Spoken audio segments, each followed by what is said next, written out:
mercenaries, really, that's the double M. Born baller, baby boy, I be above the rim. What's good, family? It's your boy Just Blaze, host of the best NBA pod in the game, Above the Rim. Keep it locked each week and join myself and a special guest as we tackle the latest rumblings in the league. If it's happening in the NBA, you know I got you covered. Make sure you subscribe on all platforms and leave that 5-star review. Let's get it. I mean, the series was over. That was it. And I was just waving goodbye to him. And I think that was what they decided to do. And we was just like, okay, what we want to do is win 4 games. And then when we win those 4 games, it's not going to be nothing to talk about. All right, guys. Chris, we have a flashback tonight, back-to-back, 23 points in the second half. Who's feeling good tonight? You said a flashback? Yeah, From what? From like old school Chris Paul tonight, getting to your spot and doing whatever you want in the fourth quarter. Devil is a liar. Talk about it. You are now tuned in to Above the Rim. Family, welcome to another edition of Above the Rim, episode 129, brought to you as always. It's your host, Justin, aka Just Blaze. Family, I appreciate y'all tuning in, keeping it locked each and every episode. I'm hype, y'all hype, we all hype, because this is a playoff episode, man. The playoffs are finally here. It took 4 or 5 extra months, but we finally made it. I brought 2 of my partners here joining me this week. In studio, a repeat offender, friend of the show. Welcome back, my brother. Redemption Reem is here. What's good, my brother? Stop playing with me. Give me a chance. Give my man a chance. And in the other corner, another great basketball mind. He's been on the show a few times as well. Host of the Dime NBA podcast. Make sure you go out, you go listen, you support, and you subscribe to my man's show. One of the best NBA pods in the game, along with myself. One of the best shows in the game. My boy Josh, what's good, brother? What's good, Just? How you doing, Reem? Nice to meet you. Let's Finally, do this. how you feeling, brother? Good, man. Good. Yeah, man. So, family, you know the drill. To get in contact with me, you can always hit me up. Follow me on Twitter at JustBlaze_513. On IG, it's at JustBlaze513. On Facebook, search Above the Rim Podcast. Email the show as well. Above the Rim NBA Podcast at gmail.com. Follow Reem on IG, Rich Threads, Twitter, Let's Talk Sports TV. Follow Josh_Rodriguez. Check him out on Twitter as well, and also subscribe to his show. As I said before, leave me a voicemail 908-718-1592. And fellas, let's get this thing going, man, because we got a hell of a episode coming up. Well, before we get into a cop and a dropping, before we get into our playoff breakdowns, I wanted to start off with some cop and a dropping first, because we had some news in the NBA. Coaching bodies are being dropped now, fellas. This week we had 2 coaches get dismissed. Jim Boylan out there in Chicago, which was well overdue in my opinion. And then we had, I would say, semi-surprising fashion, the Pelicans, they gave the pink slip to my man Alvin Gentry, a.k.a. the Reverend, I call him. The Reverend of the NBA. But so Gentry, he spent 5 seasons on the Pelicans, only made the playoffs 1 time. They underachieved mainly this season. Mainly, I would say, due to weird playoff expectations put on them. But most importantly, I feel like it was due to the way they've managed Zion's minutes distribution in regards to his health. One game he's playing 10, one game he's playing 15, then he's playing 25 one game. And then, of course, Alvin Gentry is forced to make the decision to take him out of the game, and then he receives the blunt of the blame. So, Reem, I'm going to start off with you first. Copping a dropping, my brother, in regards to Alvin Gentry. The Pelicans organization set Gentry up to fail because they didn't want him to be the coach going forward for Zion. Copping a dropping. I'm copping that. Tell me why. I felt he just got the short end of the stick because they never disclosed exactly what was wrong with Zion coming back into the bubble. Did he pull a hamstring? What was the reason for the limitations on his minutes? And being a coach, he has to follow the guidelines of what's presented by the medical staff. And if they were shortening the minutes, he had to abide by that. I also think Zion is experiencing his behavior and what it affects on the business side now. Because he had a chance to come into the bubble in shape. Like other players took a time to drop 20 pounds and what I don't understand. Be in the gym. So now, because of your actions, you potentially could have caused your coach to be fired. Mm-hmm. And he did. And this is the first time that he's experiencing this because, he's now a professional athlete. And this is what comes with the behavior of a no longer college player. Exactly. And I know you had a lot of fire for Zion, especially coming in. You talked a lot about his weight and his conditioning and stuff like that. I'm still disappointed in a young man. It's been a whole year now. I still don't feel like he's in proper game shape as he's supposed to be. And look what happens right now. So, Josh, with you, brother, the copping or dropping, the Pelicans organization set Coach Gentry up to fail because they didn't want him to be the coach for Zion in the future. Talk to me. I'm going to go the opposite direction. I'm going to say dropping on this one. Okay. I mean, I do think that the minutes restriction was unfair, but at the same time, you got to get your team hyped up to play. You got to get them ready. And the Pelicans just weren't ready coming into the bubble. Even Zion was very good defensively in Duke, and you see how he played all season. Even before the bubble, he was lazy off the ball. He was just a lazy defender. And to me, that's coaching. That's not necessarily, the organization setting Alvin to fail. Also, Lonzo was awful coming back. They just looked disinterested. And maybe you can blame that on the front office, playing Zion 15 minutes or telling Alvin to play Zion 15 minutes in the first game. And then they're like, well, why are we even here? We're not going to play Zion. We're not going to make a playoffs. Like, what's the point? But at the end of the day, it's up to the head coach to get these guys ready. And it's up to the head coach to motivate them. And I think a big sign of an unmotivated team is when they don't play defense, when they're not rotating, when they look like they don't care. And that's the vibe I got from the Pelicans when the bubble came back. So, I do understand the argument that, the minutes restrictions and a lot of other things maybe set them up to fail. But at the end of the day, you're the head coach and the team has to respond to you. And if the team's not responding to you, especially if the young rookie who you drafted number one, who's been the highest touted prospect since LeBron James, is not responding to you, it's time to move on. Yeah, I agree. Go ahead, Rich. I don't know if you could really blame him because Zion was supposed to be a pivotal point of the offense this year coming in. He came in hurt, right. And then you had Ingram the first time really manhandling the offense and being the main star there. So I think you didn't get a chance to really see what you had because he missed so much time, and then the roles kind of switched because Ingram took kind of a secondary role when Zion came, and then certain things that Zion was supposed to be doing on the court, he didn't have his place set because he missed a lot of time in the beginning of the season. Mm-hmm. Yeah, I agree. No. Go ahead. No, I agree with that. For me, it's just the effort, though. You know what I mean? I understand the X's and O's argument. I think a lot of people had them going into the playoffs this year, which I think was a little premature. I think it was unfair to the Pelicans and Gentry himself. But at the end of the day, when these players aren't trying, when they're not rotating on defense, and when they look like they don't give a damn on the court, that falls back on the coach. And that's why I chose dropping for this. Okay, I hear that. So let me give you guys, for me, I'm going to cop this also as well.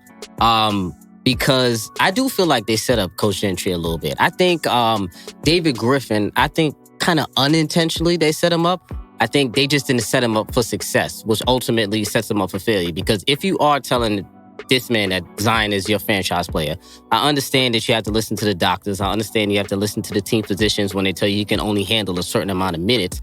But at what point do we listen to the player at all? I understand he's a young player, but who else knows your body better than you? You know what I'm saying? And I feel like the way that they were subbing Zion out was really a problem. They were subbing him out in some really crucial moments. You know what I'm saying? I understand there's a minutes restriction, but if he's playing 25, if he goes 28, come on now. It's not a big deal. I don't think... if you're in the playoffs, what if they got into the playoffs, basically, and he's on a 25-minutes restriction? You're going to cut him off at 26 if it's about to be an overtime game in the playoffs? That, to me, doesn't make sense. Oh, but to me, that ultimately shows he was never really in game shape coming back into the bubble for them to do that. And he is supposed to be the franchise, quote-unquote, player. Yeah. So do you risk it on trying to get into the bubble? Or do you just drop those minutes back and see what we got next year? Because there's no chance they're winning the chip this year. True. So it's what do we do? But the bigger picture that I do have is, does Ingram wait around for this change of the guards? I don't know. It depends because Ingram, we know he's looking to get paid. We know he's a free agent this off season. And I assume a team is going to give him the max. But what we really don't know, as a viewer, is his relationship with Zion, if they even have one with Zion. So, Josh, I don't know if you've seen anything like that. Have you seen anything about if they get along? What does their synergy look like to you on the court? Are they a pairing that can last and stay? they like coworkers. Yeah, there you go. They're like parents that should have been separated 10 years ago, but they're sticking it for the kids. Like, that's what they remind me of. Like they don't interact. There's nothing there. Nothing. Yeah, I don't see anything either. That's my biggest problem with the Pelicans too. And I mean, and just to go back to the Gentry thing, it's like I don't think he was fired because of the wins losses. I think he was fired because of the effort, because of the vibe of the team. But yeah, I don't think Brandon Ingram is going to stay in New Orleans. I think he's just going to take whatever offer is given to him. I think someone's going to offer him the max, and he's going to be out. I think Reed makes a good point there. You know, I don't think he's going to stick around. Why would you stick around for a 300-pound sophomore who can't get in shape? Like, I know he's supposed to be the next big thing, but you about to enter your prime. You might be one most improved. Like, you're going to be a hot commodity on the market. Go somewhere. Yeah, I agree. You was about to say something? Imagine Ingram in Phoenix. That would be nice. Oof. Oh. I mean, they could work a deal around Oubre kind of deal. So maybe throw somebody else in. We'll see. That'll be interesting. Also, another tidbit that I saw online that I was reading is that David Griffin, fellow Pelicans, is monitoring the situation out there in Houston. You know why? Because he's looking for his next coach. And I read that he is monitoring the situation over there in Houston, because if the Rockets do lose the series, which we're going to get to later on, and they do let D'Antoni go, I heard D'Antoni might be a top candidate for that Pelicans job too. And his vision, I was reading, was that D'Antoni would turn Zion into Amari Stoudemire Part 2, because that's how you had him out there in Phoenix. How? Oh, wait. How? I'm telling you. He's 6'5", 340 pounds. 340. Come on. 440, 450. What are we talking about right depends now? how Zion does off the pick and roll. I mean, that's really all that matters. And you get a point guard who could run that pick and roll and shoot the three. I get where he's coming from, but I don't see it either. I don't think. Yeah, I wouldn't go for that either. And I'm a D'Antoni apologist, and I still don't even know if that would be honest. I'm dropping that at the door. but you know one thing before we move on from Zion that I gotta say, he's got to give you more than 4 rebounds a night. I saw in this bubble right. He had 2 games where he had like 0 rebounds or 1 rebound. He averaged 4 for the bubble. I'm disgusted at 4 Gotta rebounds. average double-double. He was doing a lot of pouting. A lot of pouting. Yep. Yeah, I noticed that. A lot of pouting. You got to give me more than 4 rebounds. I don't care. You can't be my power forward and not give me at least 6. Come on, Rodney. Next cop in the dropping. So this one here, I want to talk about a little bit of John Morant, Devin Booker. And this one right here, 2 young studs who are pretty much solidified their star status, I feel like, in the bubble this far. Booker's giving you 30, 5 and 6, and shooting 50% in the bubble. John Morant from the Grizzlies is giving you 19, 6, 10, damn near 10 assists, 9.9, I believe. And I believe that's leading the bubble in assists as well. So I wanted to talk about these 2 young men right here, because these 2 to me have been the 2 young standouts, I would say, in terms of star status in the bubble. Because Devin is getting a lot of love. John Morant was already getting some love, but Devin Booker is getting some extra love in this bubble with the Suns going undefeated.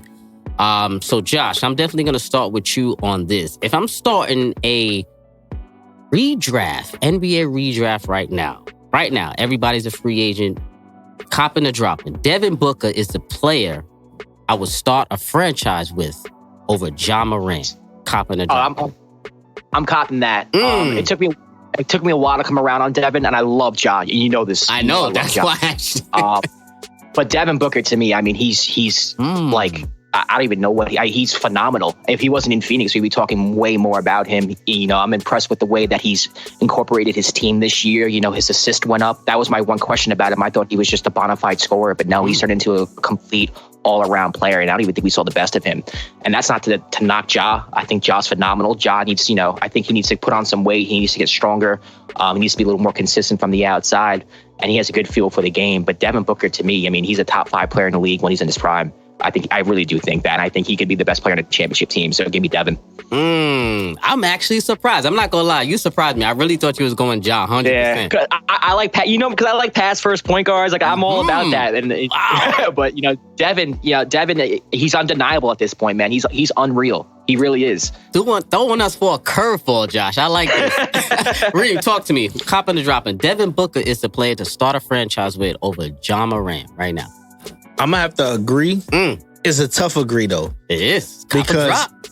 I'm copping for sure. Okay. But I think Devin had a few more years in the league to really develop his body. I don't know what Ja will be with 2-3 years in the league, but when Devin came back with the one step and he's putting people in trunks now. He booming it on people now. Yes. Who was that was against Philly? Who was that against? He had a couple of them. It was one in the mid post when he did that little jab step. And he froze him. One step. Damn, who was that? It was a boom. I was like, okay, all right. So what I also like is his growth that he's also leaning on his teammates a little bit more. Yes, because he's giving Ayton some love, and we didn't even see Kelly out there. And a lot of some Kelly Oubre. Yeah, a lot of the other people on that team I can't name. And he still went 8-0, and he was still getting his numbers at a high clip. And his in-between game got crazy. His handle got better. He got better. And he looks much stronger. So right now, if you give me that frame, I'm taking Booker over Ja. But I don't know what Ja looks like in 2-3 years because you can't teach what he does already as a rookie. To leave a campus to come to the NBA and basically do what you want. Do what you want.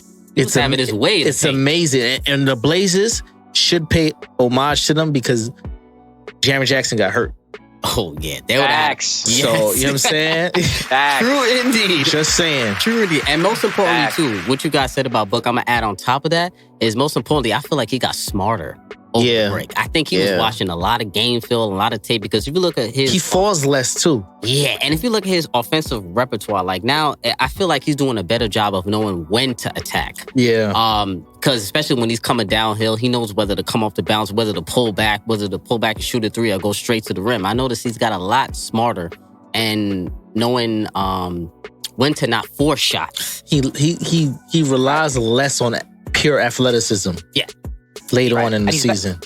And he's better off the ball too, right? You get a point guard like Ricky Rubio in there and you can get Devin off the ball a little bit. He doesn't have to be as ball dominant. He's just a smarter player. He's a better player. And it showed a lot this year. And I'm excited to see where he goes going forward. But notice I didn't give my cop in a drop again, fellas. You're right. Purposely, I didn't do that. I am going to drop this. I'm telling you right now, listen, I'm not even going to be that excited because I love both of these two. I was never a full-on Devin Booker fan before this, but he has gained my fanship, during this bubble right here because I've seen something from Devin Booker that to me I haven't really seen before. I mean, I really didn't watch a lot of Suns games, and rightfully so. I feel like a lot of people haven't. That's why he hasn't had the coverage. But he's always been a stud. He's always been a scorer. But to me, man, I got to go with my man Ja. And right now, to me, right now, as a rookie, he's undisputedly a top 10 point guard in the league. For me, personally, he's top 10. I would even go as far to say top 7, top 5 to 7. Wow. I know it's a little crazy, but I feel like I'm going that far. To go top 10, definitely. I'm going to go top 7 of Ja Morant because to me, he gives you everything that point guards in the league. Point guards. To me, he gives me everything that I need in a point guard.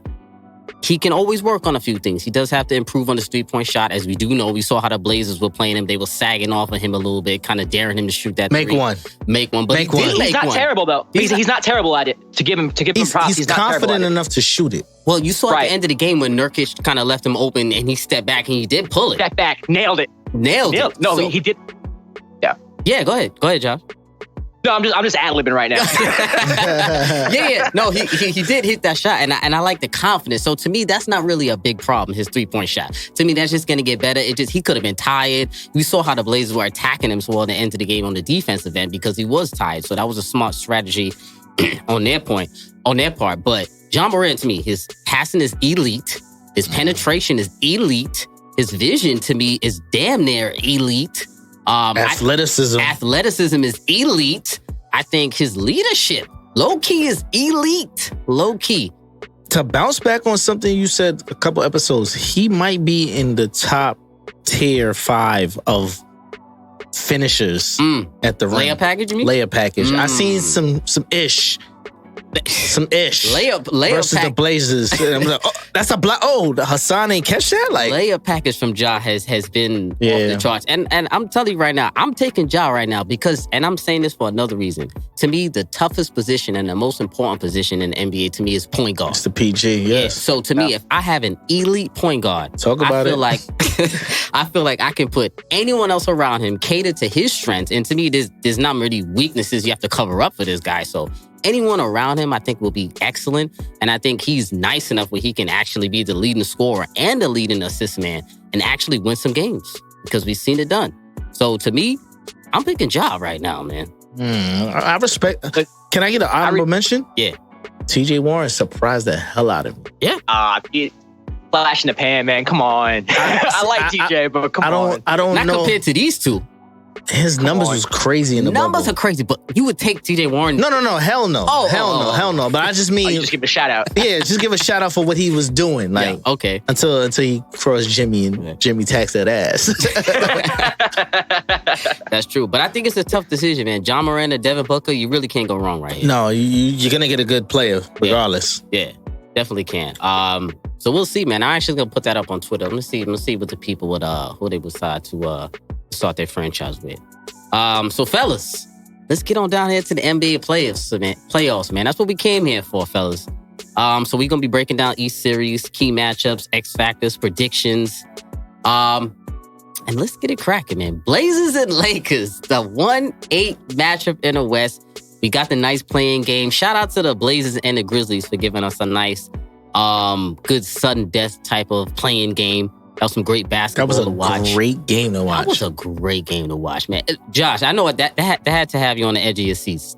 That game. Oh, absolutely. Every Blazer game did for whatever reason. They wanted to have close games. Every single one of their games. I feel bad for Blazer fans. They all had heart attacks. But I noticed though, low key though, you, Josh, and Reem, I gotta say, both of y'all are closet Blazers fans, I feel like. I see Josh giving a lot of Blazers love and Reem also. Listen, I'm an OD Melo fan, but Dame won the hell out of me recently. You are a Dame fan now. All I see is guy talk. All I see Josh now is tweeting Blazers stuff. I'm like, what is going on, Josh? I don't know. You left the Knicks aside. You're a Blazers fan. I like good hoops. I'm not. Let me defend myself. The 8 seed was the biggest storyline going into the bubble, so the other games just did not matter. I picked the Blazers to get that 8 seed, so I wanted to be correct. Right? Then on top of that, every single one of their games was entertaining as hell. So how am I not going to tweet about that? And then Dame is dropping like 60 on everybody. So naturally, when I'm tweeting interesting things, it's going to be about the Blazers. True indeed. Because I'm not going to lie. I said I'm like, wow, I feel like Josh is getting converted here. Like, nah. What is going on? But I'm not going to lie. So I agree with you. The Blazers have been the story to watch in the bubble pretty much. I feel like a lot of people were rooting for the Blazers and Dame as well. He was giving you 37-9 in the bubble. Ridiculous basketball. Gary Trent emerged in the bubble. I'm feeling Gary Trent right now. Love him. Love him. Great dude. I love the heart from Gary Trent too. I love him out there talking shit to Paul George. We love to see it. He be talking to himself. I love to watch that. Like, he does. Y'all can't hold me. Stop playing with me. Yo, Gary, you okay? You all right? I love it. Yeah, I do. And he made, I feel like probably the biggest leap in the bubble this far. Before he was averaging 7 in the bubble. He's averaging 17 points per game in the bubble. Anthony Simons who? Zach Collins who? Seriously. Yeah. Simon. Yeah. So I have a lot of questions for this series. Josh, I'm going to start up with you. Just give me your first initial thoughts on this series right now, because there was a lot riding up to the series. Everybody wanted the Blazers in there to give some comp to the Lakers. What are your initial thoughts in previewing this Lakers-Blazers tough matchup? Well, if you thought I was a Blazer fan, then it's going to put everything to rest now, because I don't think the Blazers have a shot in hell in this. I think the Lakers take this in 5. Ooh. The Blazers can't play defense. They can't guard anybody. I understand the Lakers haven't been playing well since entering the bubble, but I mean, come on, they're going to turn it on. They can they're one of the best defensive teams in the league. If you're going to ask me one team that I trust to make stops down the stretch, it's the Lakers. And I don't really trust the Blazers to have a dynamic enough offense to, beat the Lakers down the stretch. Yes, you have Dame, but when you're relying on Dame to hit 35-footers every game, it's just not happening. I expect Vogel to make the defensive adjustments to get the ball out of Dame's hands. CJ can get you, yeah. Melo can hit a clutch shot at the end of the game, yeah. But at the end of the day, I just can't see the Blazers making enough stops to even beat the Lakers more than once. I could say, Josh, if you could see Reem's face right now, he is still not in agreement. Talk to me, Reem. The disgust on my face. Let's get it, Reem. Let's go. As I pull down my 7 hat. Talk about it. All right. I'm going to say it here first. Blazers in 6. Wow. In 6? Wait, whoa. Blazers in 6. Damn. 6? Talk to me. The problem I have with the Lakers is who is going to decide to check Dame? Okay.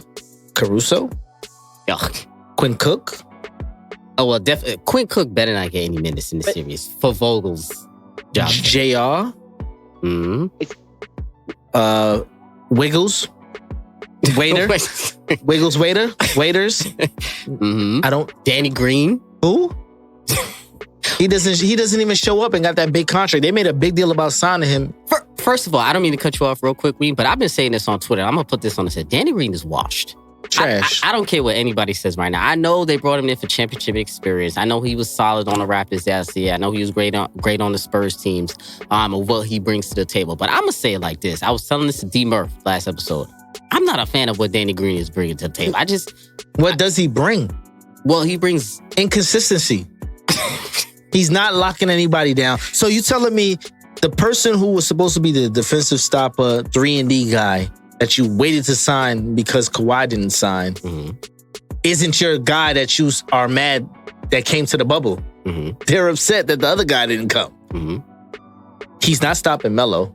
It's too small. Who, Danny Green? Yeah, He's Danny Green. Melo. So LeBron is going to get upset because the point guard is getting their ass cracked. So he's going to decide to either stop Dame or CJ. And it's going to cause a mismatch down the line. AD is unproven and soft. In the middle?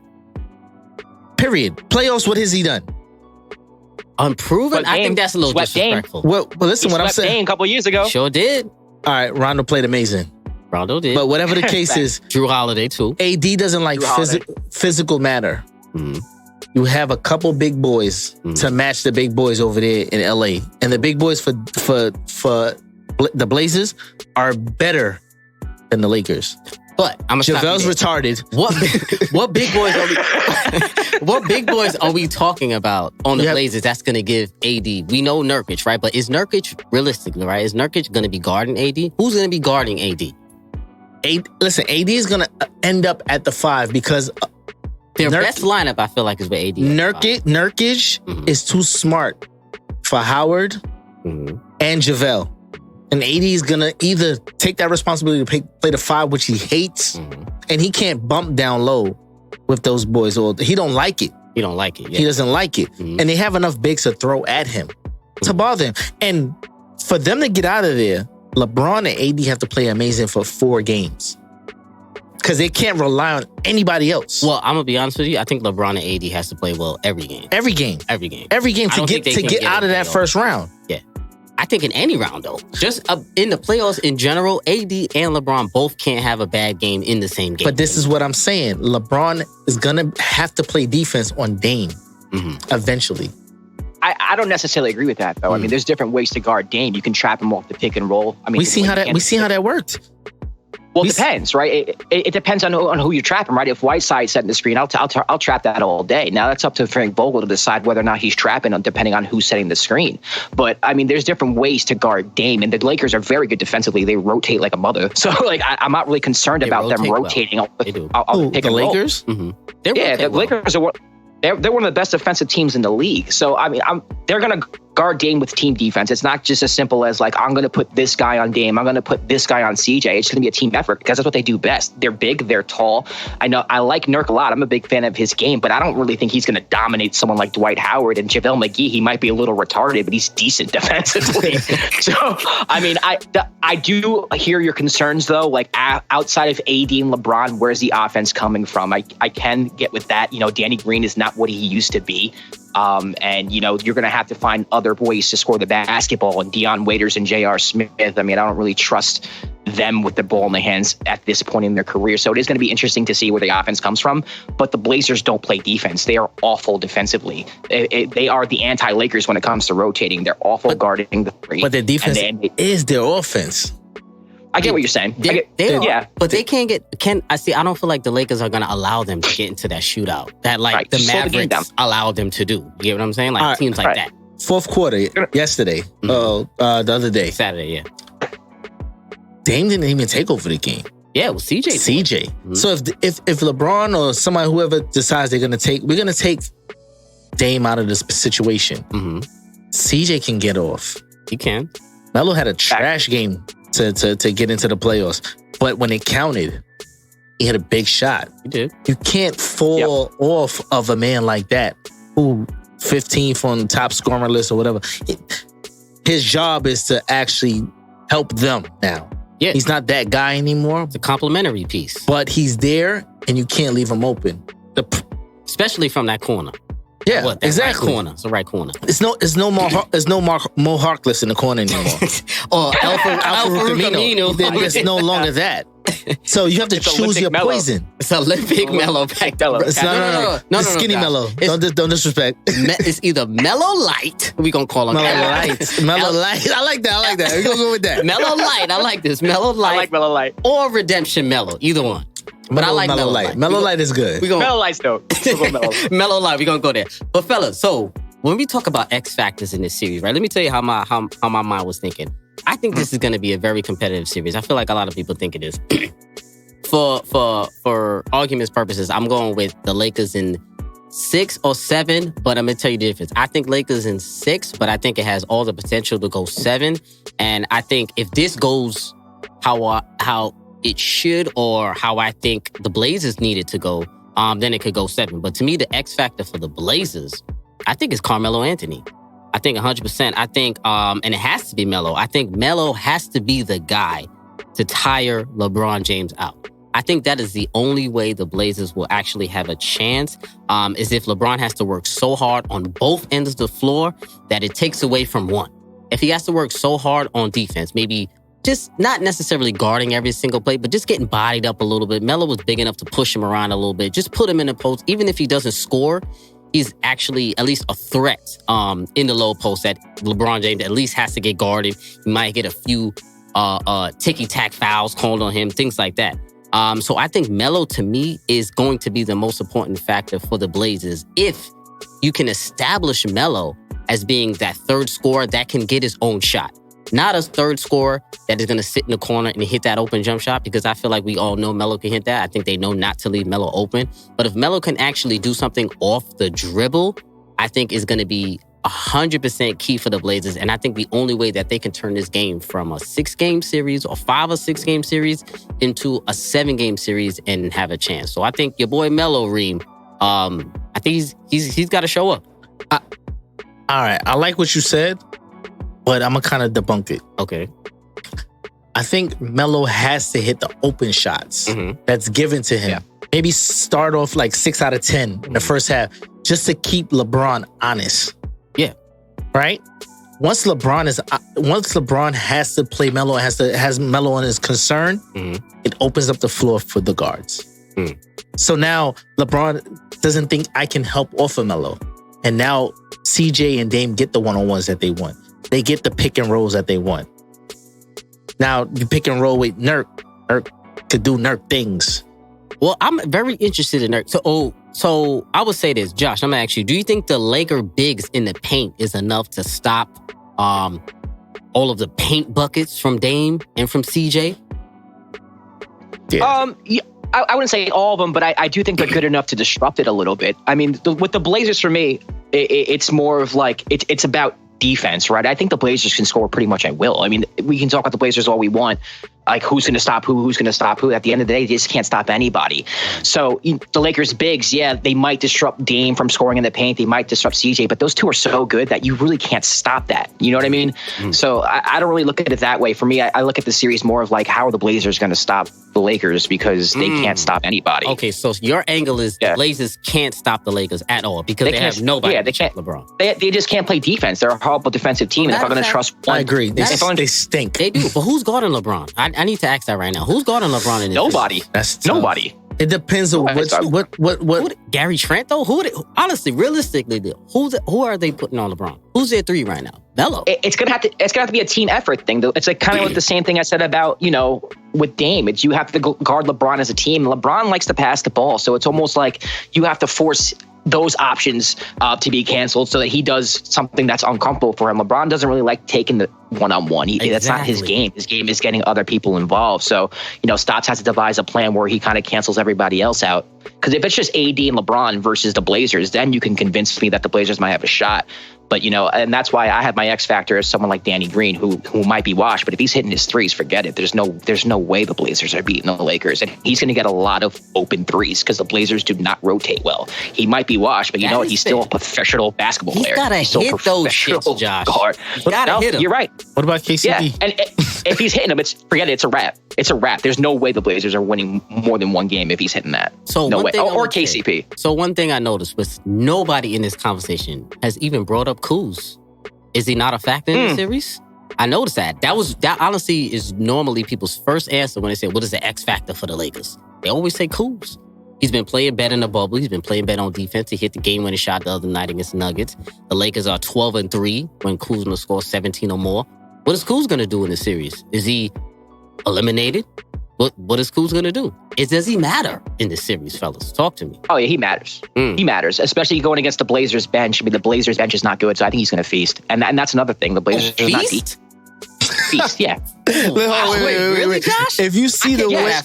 I'll say this right now, and you can hold this to me. You come back, you can play this, and you can make fun of me on Twitter if this doesn't happen. Kuzma's going to average at least 18 a game in this series. Wow. At least. Okay. Wait, so... Are you saying Kuz? Oh, all right. Who's going to be the better bench player this series? Kuzma or Gary Trent? Oh, damn. Wow, silence. Why you do that to me? I'm gonna go Kuzma. I'm gonna go Gary. I'm gonna go with Trent. I'm gonna go with Trent on this. I think Gary Trent can lock Kuzma up based on Kuzma doesn't have enough offensive moves yet.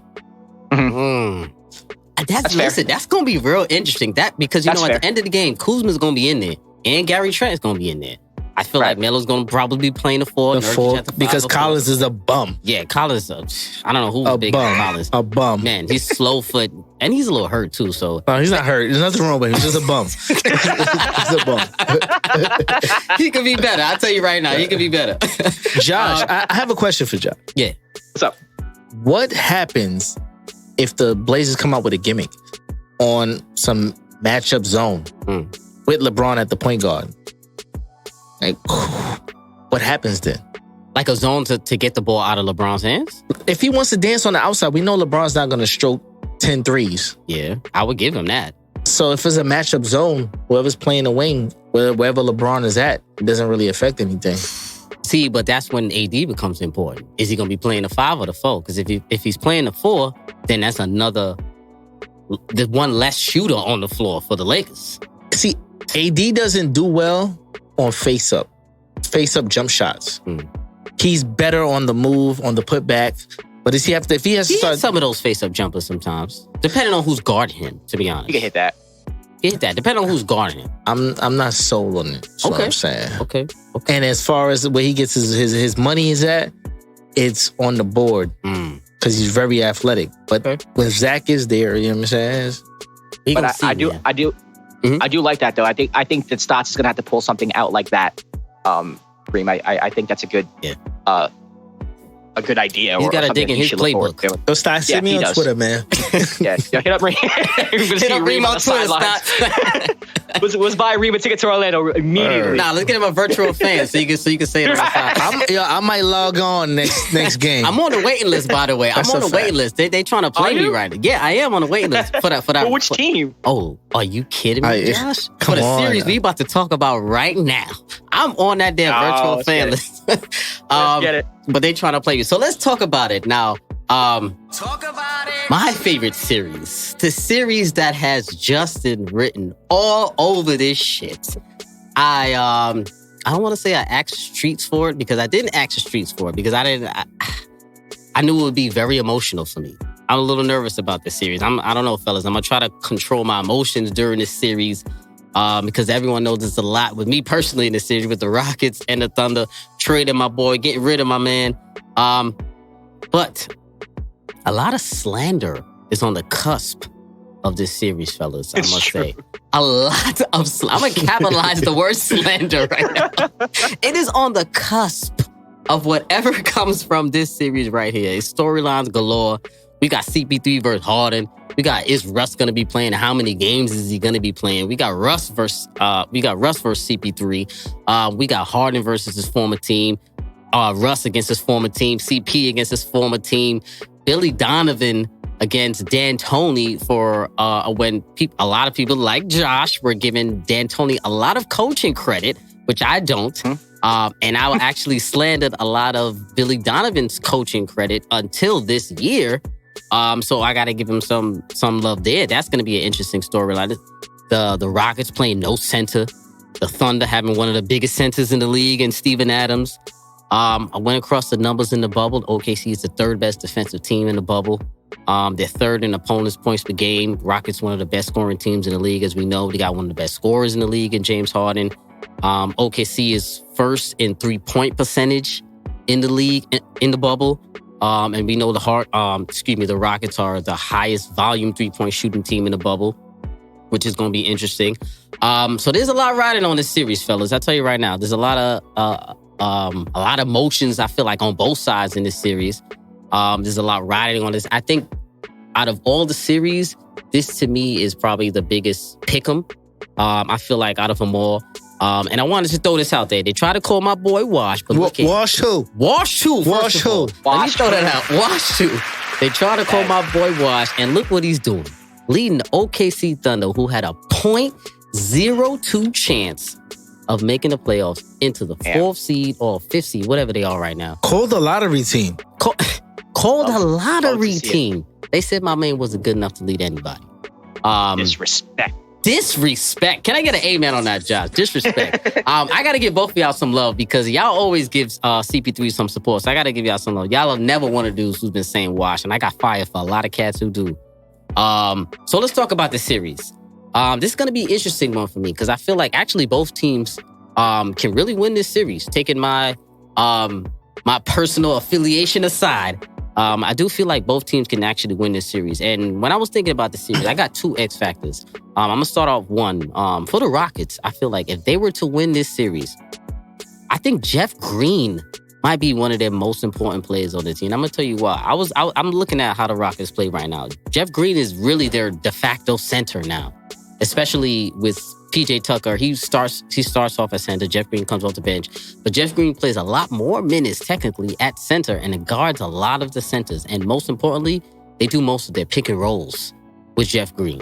And that we know is one of James Harden's go-to move other than the step back three. And in the bubble, Jeff Green's been playing well. He's been averaging 14.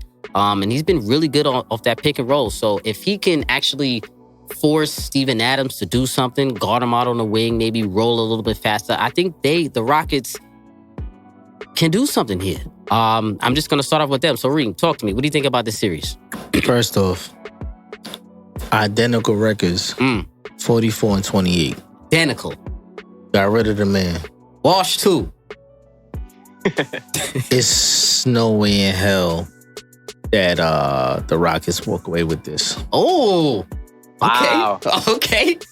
And everybody's fired. Everybody's Listen, fired. heads are gonna roll if the Rockets lose this series. I'll tell you that right now. Gannigan style. Everybody dies. But first off, from what the reports are saying, Westbrook isn't even playing. Well, they said definitely the first 2 games, maybe. I don't give a shit. If he could play, he could play. Not play, his jump shot still broke. Crazy to me too that he's not even gonna attempt to play. His jump shot is broken, so it doesn't matter. I just think the guard play for OKC is so elite. Because they have Schroeder coming off the bench, and he's damn near 20 a game. If not 20 a game. Averaging 19 point something. Damn near 20. That's a killer. And they got this young kid, Dort. Talk to me. Talk about it. Yo, He just been wild. my man Lou Dort. I didn't even know his name. I just like, who is this kid? Dort. And he's energy, My man. energy, efficiency, and he's athletic as hell. Talk about my son, So Dort. you can't really teach that. And then Undrafted too. who would guard Steven Adams is my problem. I didn't even get to Gil. What's his name? Alexander. Shea Gilchrist Allen. He got mad names. Chris, he mixed like 2 people. Got so many names. And he's an excellent finisher under the rim. Top 3 layup package. But Adams is my de facto difference maker right there. Offensive rebounds, he's always been top in the league in that. And he's like he throw logs. He throw logs for a living. You know? Listen, Aquaman is gonna eat food. Aquaman, he better eat food. He's gonna eat food, bro. Josh, talk to me. What do you think about this series? I got the Thunder in this one in 6. I can see it going 7. But at the end of the day, I'm going to trust the ball in Chris Paul's hands. Just like I don't trust the ball in Westbrook's hands. It's who do you trust more? I think it might come down to being a 3-point contest because that's what it's going to be when you're playing the Houston Rockets. It's just who hits their threes. But the Thunder can hit threes. I mean, we've seen it all season. They can all shoot. Gallo's a problem. CP3 is a problem. I didn't even say Gallo. And at the same time, too, it's like you see a lot of teams fall into this trap when they play the Rockets, where they try to force the ball down low and try to beat them up inside. And I think CP3 is too smart for that. He ain't going to fly like that. He's not going to do that. And Steven Adams, too. He's low ego, patient. He's fine cleaning up the offensive boards. So even when the Thunder are missing these threes in this 3-point contest that I said it's going to be, Steven Adams is going to be there to put it right back. Gobbling. I really don't see a way. Exactly. Unless Harden goes off and goes crazy, which he's capable of doing, I can't see a way the Rockets win this series. I mean, it has to take a big effort from James Harden. The Thunder are just a better team. They have enough bodies to throw at Harden They as have well. plenty of So bodies. many Listen, guards. Lou Dort. I'm gonna put this on the set. Lou Dort is the Harden stopper. Okay, when they played last game, he was really pissing James Harden off that entire game. And the reason why he pisses him off, number one, a lot of people don't notice they have the same body type. I don't think people are paying attention to that. The same exact. So you know how Harden uses this big caboose when he's going to the lane, bumping those bodies off, getting those defensive fouls on the defense. Dort, he doesn't really allow that. You know why? Because Dort can actually take those blows. He can absorb those shoulders, that those hip bumps that Harden is actually given on offense. So Dort is actually probably the prototypical defender for a guy like Harden. Low key, he probably studies Harden moves because he is left-handed as well. Yes, yeah. And he's a smart defender, man. And you know CP is in this air as well. So CP is a basketball savant. So he's studying James Harden's moves. Definitely. And he's telling Lou Dort everything that he's gonna do. Yeah. And one thing I want to bring up also as well, the X factor for me for OKC, because obviously I don't feel like I even have to say, do I think OKC's winning the series? Because I'm sure everybody knows I think OKC's winning. I think they're gonna win it in 6. I'll give Houston 2 games. But to me, the X factor is Gallinari for the Oklahoma City Thunder. And I'm going to tell you why. I think if Steven Adams gets into trouble, when they start doing that, I know, Josh, you brought it up before, CP's too smart to let Steven Adams start doing that, try to pound it down low kind of offense, because that does play into the Rockets' hands. I think if Gallo plays a small ball 5 for an extended period of time against Jeff Green, PJ Tucker, Robert Covington, I think that unlocks the Oklahoma City offense even more. And now they can play Schroeder, CP, Shea like they usually do, and then play Dort and Gallinari in that 5-man lineup. And I think, to me, the Rockets, they can't beat that lineup. I think with Gallinari, if he can play the 5, because he is 6'10". I have 2 players on OKC who was dark horses. That's Nerlens Noel. Mm-hmm. Because when Steven Adams comes out, he might have trouble closing out on 3-point shooters. Mm-hmm. Noel's is very disciplined on defense, and he's a very long range guy. He has long arms, good help defender too. Good foot movement. And the young boy, I don't remember his name, but Darius Baisley. I like him a lot. My boy been putting in work. How did I know you? I like him a lot. Number 7. He took Melo's number, but he's really. I like what I see from him. Okay. He doesn't get out of character, and he brings a lot of energy to them. Yes. I like athletic as well too. Yeah. So I say so. No one here is picking the Rockets, Josh. No, you know how many games do you think the Rockets gonna hit? You said 2, Josh. Yeah, I'll say Thunder in 6. I could see it going 7, but that's only if Harden's really balling out. Oh, really quick before I move on to how many games is Russ gonna play? Do we think 2? 3? That's 2. I say if they go down 2-0, he's in there immediately. I'm agree. Maybe after game 1. I'll agree with that. You know what's crazy? I know people are not going to believe me when I say this, but I think even with Russ playing, I honestly still would have OKC winning this series, even if Russ was same. playing. Thunder in 6, either way. Oh, okay. I thought y'all was saying that because Russ is out. No, because emotional Russ's shot is broken. Yeah, listen. Forget the broken. Emotional Russ in the playoffs is a terrible animal. Well, there's no Utah fans in this one. Yeah, but he's right though. Emotional Russ it's mixed with I'm not so sure of myself, James Harden. It could be a disaster. Listen, oh man, I told you, fellas, slander is on the cusp. Someone's getting slandered after that in the series. Somebody. 100%. Let's move on now. In the East, Celtics and Sixers, man. I think this has the potential to be a really good series. And I'm gonna be honest here. I think this was the worst possible matchup for the Celtics. But I think they should be happy that it's coming now, early, sooner rather than later. We all know their weaknesses, defending the paint inside the paint. Their big men are relatively suspect. We got Daniel Tice. We got Enes Kanter going against the big boy Embiid. Simmons is out for the series, which is a bummer. But I don't want to hear any excuses. Actually, Simmons is out, which is a bummer. So that allows for the excuses, I should say, from those Sixers fans. I'm talking to you, Akeem.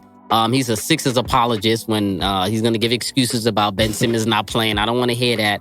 I'm going to go Celtics in 6. Really, I want to say 5, but I don't know why I'm giving Philly any extra respect right now. But I think Embiid is going to try to dominate. I think he's going to have a pretty good series, actually. I actually think he might be 1 or 2 best players on the floor, but I don't think it's going to be enough. I think the Celtics have too much perimeter play for the Sixers, and I think it's going to overwhelm them. Hopefully, Kemba Walker shows up. So, Josh, talk to me. What's your thoughts on this series? I got the Celtics in 5. I think the Sixers are an absolute train wreck right now. It's not so much X's and O's as it is like the Sixers are just literally just a mess right now. Ben Simmons is out. Do you think that helps them or hurts them with Simmons out? I don't think it helps or hurts. Though. Mm-hmm. Right. It's honestly, to me, with the Sixers, it's more about that Brett Brown is a terrible basketball coach. The vibe in the locker room has got to be off. They don't seem like they like playing with each other. There's no cohesion whatsoever. You can talk mismatches and X's and O's all day. This is a team that, just so your audience is aware, I picked the Sixers to make the finals preseason. So this was a team I was high on to go into the season. But yeah, it's just more than, and the Celtics are the exact opposite of that. They play well together. They like each other. They have one of the best head coaches in the league. You know, I just trust Brad Stevens to make the adjustments to whatever Brett Brown's going to do. Now, Embiid can feast. I think game 1 is very important. If the Sixers do win game 1, then they can turn it into a series. But, you know, if Embiid goes for, let's say, 35 and 15, which he does sometimes in a Sixers loss, it's over. It's over. Like, whoever wins game 1 it's going to be very telling. And I think the Celtics are going to win it. And I think the Sixers are just going to be deflated. I think the Brett Brown era is over. And I think this is just the end of it, really. The end. I'm gonna go one better than you, Josh. You sweep them up. Sweep them up. Wow, he just prices right me. That's crazy. Sweep them up. I can see it. Sweep them up, man. I think Tatum or Jaylen Brown goes nuts. Yeah, I agree. Marcus Smart, too nice, man. Marcus Smart dogs whoever's at point guard and backup point guard. Shake Milton, come on, yo. I like him, but come on. And it's over after that. They're gonna take their soul. They're gonna take their soul. And game 1. That's B can't score 120. No, he cannot. And that's that. Yeah, Like, I agree. I don't believe Philly is gonna make enough adjustments to win this at all. I think they might win one. I feel like at the end of it, at the end of the game, they may win one. But I don't have no faith in this Philly team. if Embiid comes out shooting more than 6 3-pointers, they lose in 4. And how they gonna work this Embiid Horford dynamic? Horford does he start now? Right now, he's coming off the bench still for Tobias at the 4. Oh, Tobias gets killed by one of them young First of all, boys. you know Tobias was your guy. You was giving a lot of love to Tobias. No. What happened? $200 million? Tobias got paid. He played good for a paid season, and now it's over. He's looking real regular. Mediocre. His numbers aren't bad, They're not bad, no. But- It's impact for me. but he gets a volume of shots. It doesn't matter, though. I don't know who their point guard is. Shake. You know what? They messed Shake up getting rid of Trey Burke. I think that was a mistake by Philly. Markelle Fultz plays better than any of their point guards right now. That is bad saying that. True. And he's not playing bad in Orlando. True. True indeed. We're gonna see, man. So Heat and Pacers. Another interesting series for me. Everybody knows how I feel about the Heat right now. I think the Heat are going to the finals. I said it on many occasions. Said it on Josh's show. I said it on everybody's show. I think the Heat are going to the finals. So we know I got the Heat winning this series. And I'm going to go Heat in 5 because I think they're going to mess up one game. I really want to go sweep. Gentleman sweep. Gentleman sweep because I really want to go sweep. I'm telling you, I was pushing it. But I think the Pacers are no match, to be honest. I think they play well. Nate McMillan's a phenomenal coach. But to me, I think low-key an X factor for the Heat to me. And I think I don't want to go this far because, you know, I'm known for saying shit, jumping out the window, saying stuff. But Crowder, though, I feel like he's the third most important player on the Miami Heat team. I think he's an X factor for the team. I think he does a lot for them. He's truly their utility player in a team full of utility players. You know what I'm saying? I feel like everybody on that team can technically be a utility type of player on another team. But Jay Crowder, to me, is the ultimate utility player on a utility-ass team. So I think he's going to play well. And I know TJ Warren, he's been playing good, but all that shit is getting shut down, I think, in this series. So gentleman sweep 5. I'm going with the Heat. I think they're just too much for the Pacers. Reem, talk to me. What you got? What are your thoughts? I'm gonna go with the gentleman sweep. What's the word on Jones? Who? Derrick Jones Jr.? Yeah. He's probably going to be out a few games. I know with his neck injury. I think they got enough. I don't think they need him, though, for this series. I really think the X factor is Duncan Robinson. How much he stretches the floor for Jimmy to operate is what I'm concerned with. Because we know Bam is an animal. Bam is going to do his thing. Oh, Bam is crazy. I like it. And they don't have Sabonis Jr. Yep, Sabonis is So, you know, Miles Turner could be something. You know, he floats in and out, man. No. Who? No. It's not happening. Josh, talk to me. What are your thoughts on this series? I got the Heat in this one. I got it in 6, though. I think the Pacers play very hard. They're very competitive. And I think Nate McMillan, I think he can go toe-to-toe with Spoelstra. I think Spoelstra is a fantastic coach, but Nate McMillan's right up there with him.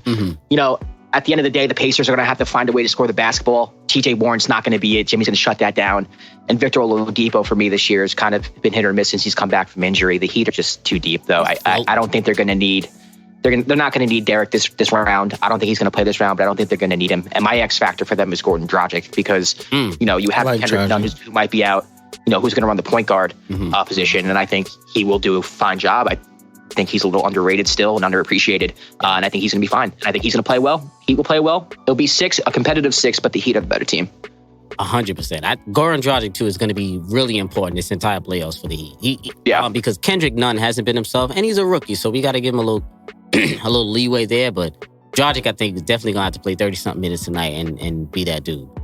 It's going to be interesting with that series, though. I think all that TJ Warren, Jimmy Butler hype is pretty much dead to me. I don't think TJ Warren is going to do anything. I think he's going to get a solid 17. He's going to be back to pedestrian TJ Warren, I think. Exactly. Clippers and Mavs. Now, this right here is an interesting series. I feel like interesting, not so much in the outcome. I think interesting in how the series will be played. I think because I saw a lot of people giving the Mavs a lot of credit on Twitter. I can't lie. Of course, we know there's a lot of Luka fans. There's a lot of Porzingis fans. I'm a big Porzingis fan. X factor for me in this series. Well, first of all, I'm gonna go Clippers in 6. I'm gonna go 6. I really want to go 5. Actually, Clippers in 5. Fuck it. Clippers in 5. I'm gonna go Clippers in 5. X factor to me is Porzingis. He's averaged 30 in the bubble. I don't think the Clippers have an answer for him, but I do think they can frustrate him in this series. I think Luka is going to do his thing. I think he's going to get his 28, 8, and 8 or whatever, routine numbers. I think Porzingis has to get 30. I don't think they're going to allow him to get 30. So it's going to be tough because can Montrezl Harrell come in and really body Porzingis? I think he's going to put in work over Zubac. But if Montrezl Harrell can really body him, put his body into him, I think it's going to frustrate Porzingis. And then the Mavs, to me, have no answer. I think Kawhi's going to kind of take it easy this series, low-key.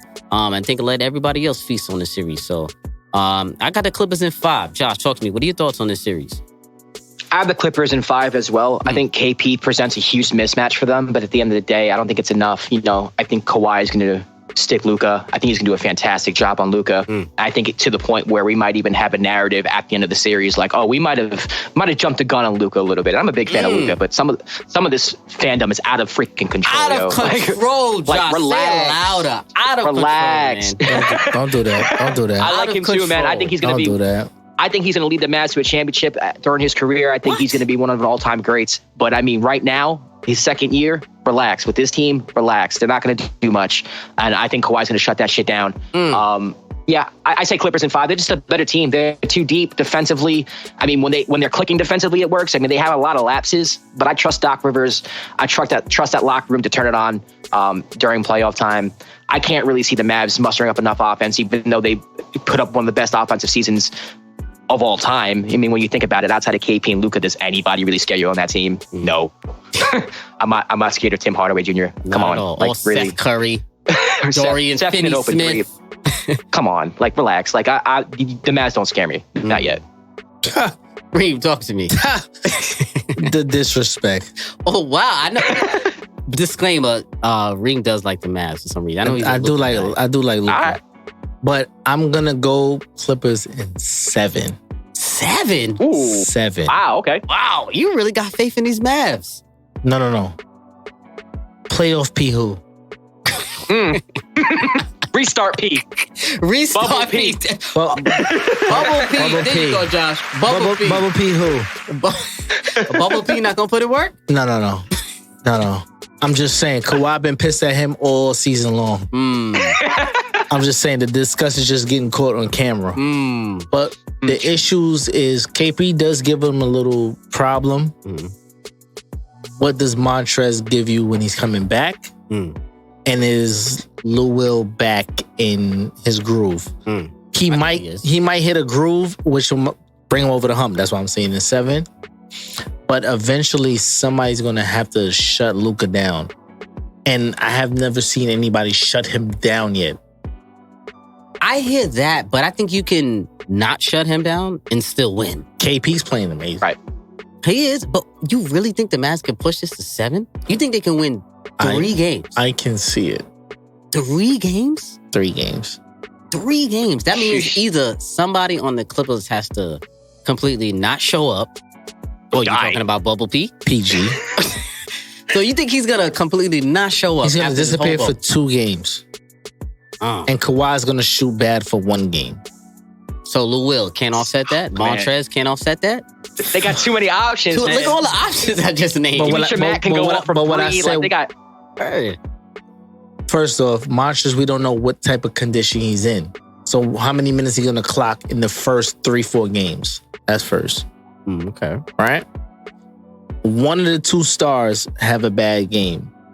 Remember, Lou is only 20 points a game. You know what I mean? Where does the rest come from? The twin, throw him out the window. But I can say, where does the rest come from the Mavs? Who's going to be scoring on their team? We know about Luka and KP. Who else? Tim Hardaway's going to have a big series.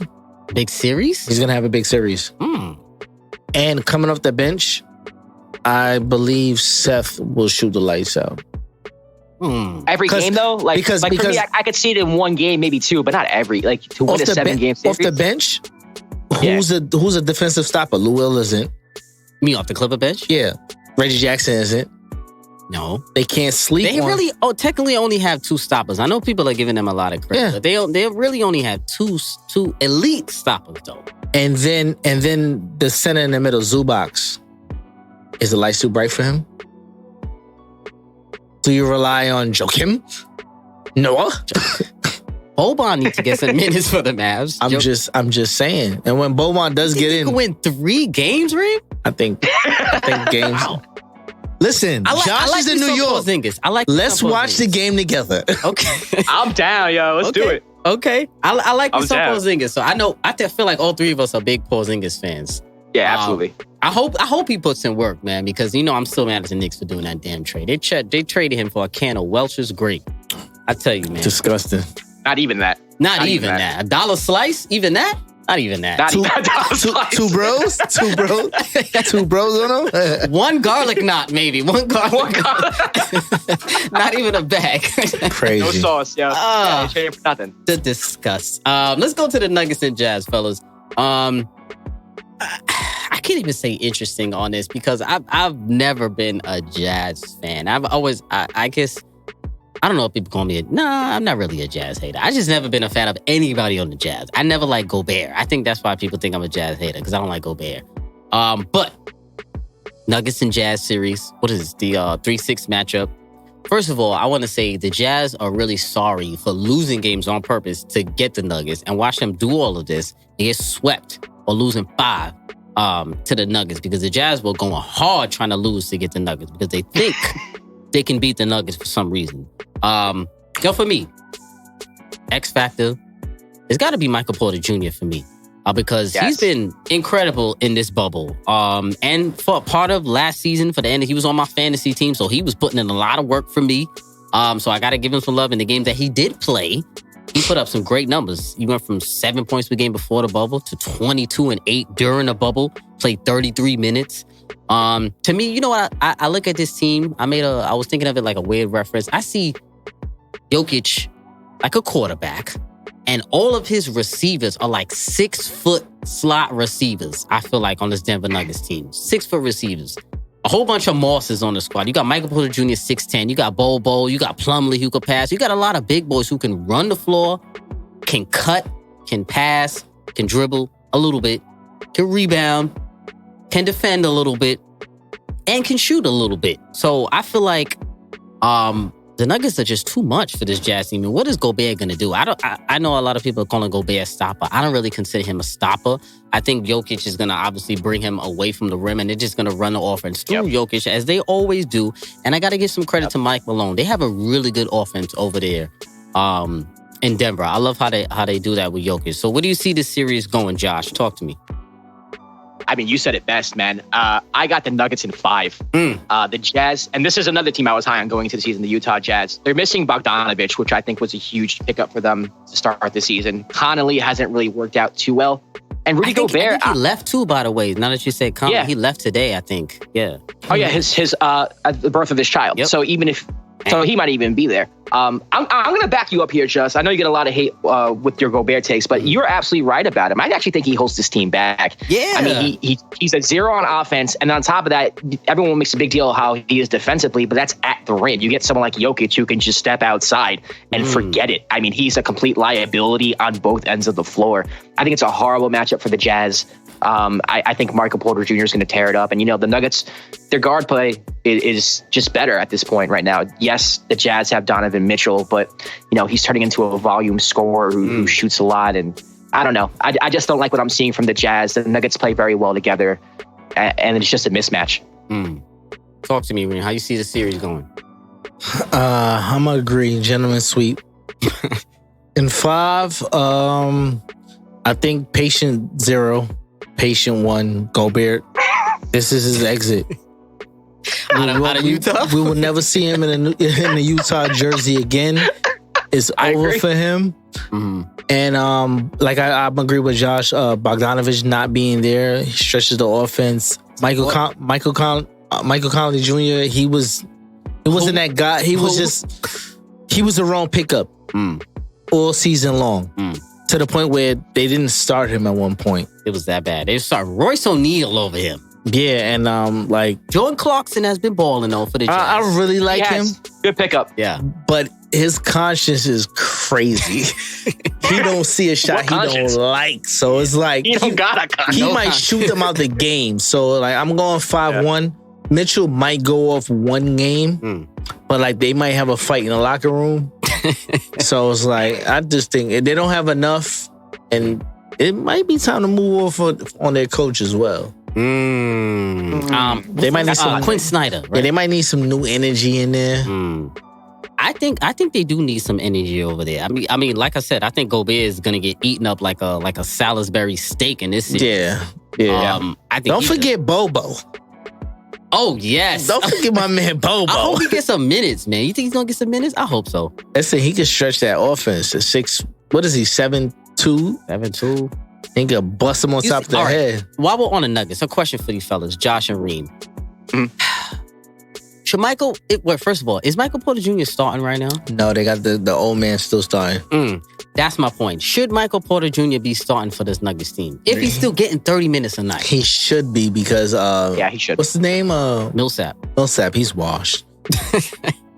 He's washed. I feel like he's got to get some more minutes right now. He unlocks their offense, and I feel like the Nuggets do have some decisions to make in this offseason. They do. Because too many guys over there. They have 2 guys that's injured.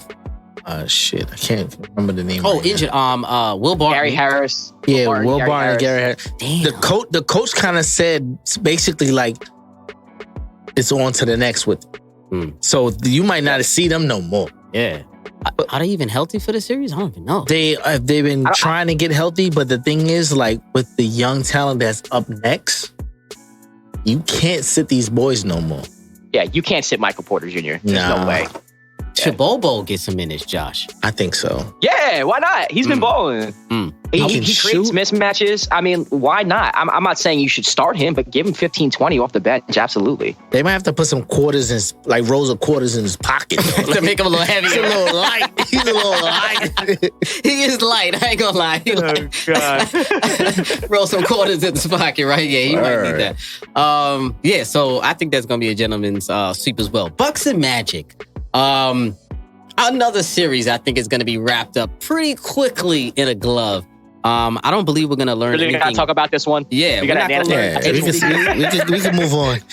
But one thing I do want to see in this series, I want to see if Giannis is going to learn a lesson. Shout out to Giannis. In this series about how he's going to play in the next series, because that's where I think he's going to go out playing against Miami. But if he learns how to deal with someone in his size going through the paint, like how he got mad at Mo Wagner and give him that headbutt, which is so stupid. I think something like that shows to me that Giannis' frustration when people know how to defend him going into the paint on a fast break. So I'm looking out for that in this series a little bit.